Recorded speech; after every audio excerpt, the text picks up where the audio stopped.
Hello, salut les amis, j'espère que vous allez bien. Ce matin, je vais vous expliquer pour quelles raisons Baki Hanma n'a pas pu vaincre son père Yujiro Hanma à la fin de leur combat.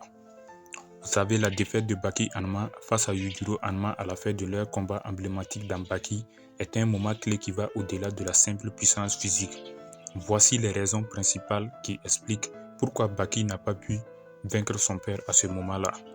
Premièrement, je peux dire que Yujiro est une figure invincible. Yujiro Hanma est présenté comme l'humain le plus fort de la planète, un être presque surhumain capable de réaliser des exploits impossibles, comme arrêter un tremblement de terre à main nue ou tuer des animaux géants.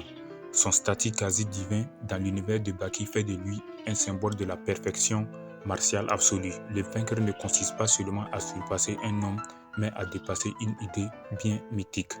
Deuxièmement, il y a la différence d'expérience. Yujiro a des décennies d'expérience dans les arts martiaux et le combat à mort. Il a perfectionné son art au fil des ans en affrontant et en écrasant les plus grands combattants. Baki, bien que prodigieux, est encore plus jeune et n'a pas le même vécu que son père. Il manque d'années de pratique et de situations extrêmes pour atteindre ce niveau de maturité martiale. Troisièmement, je peux dire qu'il y a l'écart physique et technique. Yujiro possède une force physique et une résistance qui dépassent largement celle de Baki. Ses muscles surnommés les dos du démon sont une incarnation de sa puissance brute. Sur le plan technique, Yujiro Hanma maîtrise tous les arts martiaux connus, mais il va encore plus loin en improvisant et en s'adaptant constamment. Il dépasse les limites de ce que Baki peut conceptualiser dans un combat. Quatrièmement, il y a une domination physiologique. Yujiro exerce une pression mentale incroyable sur ses adversaires, y compris Baki. Sa simple présence et son charisme suffisent souvent à déséquilibrer ses ennemis. Bien que Baki ait travaillé pour surmonter cette domination physiologique, il reste affecté par le fait que Yujiro est son père et qu'il l'a toujours vu comme une figure inatteignable. Cinquièmement, le combat est considéré comme une leçon de vie, pas comme une défaite. Le duel entre Baki et Yujiro n'est pas simplement une question de victoire ou de défaite. Yujiro voit ce combat comme une opportunité de tester Baki et de lui transmettre une leçon ultime sur ce que signifie être un combattant. À la fin, Yujiro reconnaît Baki comme un véritable égal dans le monde des arts martiaux, même si Baki n'a pas gagné. Cette reconnaissance est en soi un triomphe pour Baki. Sixièmement, je peux dire qu'il y a l'amour paradoxal de Yujiro pour son fils.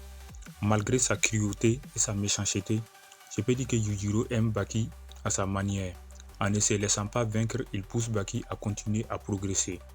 Pour Yujiro, mettre Baki à gagner un combat sans mériter une victoire irait à l'encontre de ses valeurs.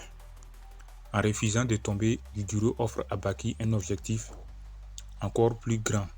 Ne pas simplement le surpasser, mais devenir un combattant complexe. Certainement, il y a le message philosophique de l'œuvre. Je peux dire que l'œuvre de Baki ne se limite pas à des combats physiques. Elle explore des thèmes comme la quête de soi, les relations familiales et le dépassement de ses limites. La défaite de Baki montre que le vrai triomphe ne réside pas toujours dans une victoire physique.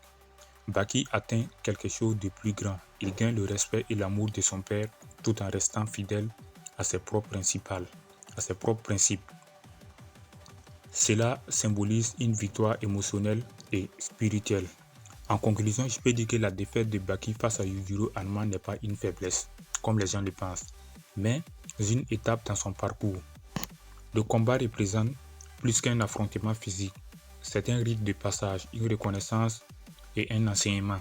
Baki ne bat pas Yujiro parce qu'il n'est pas encore prêt, mais aussi parce que leur duel n'a jamais été conçu pour se terminer par une simple victoire.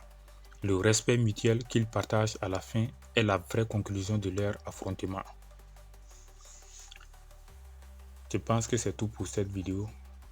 Si vous avez aimé, n'hésitez pas à vous abonner. Merci.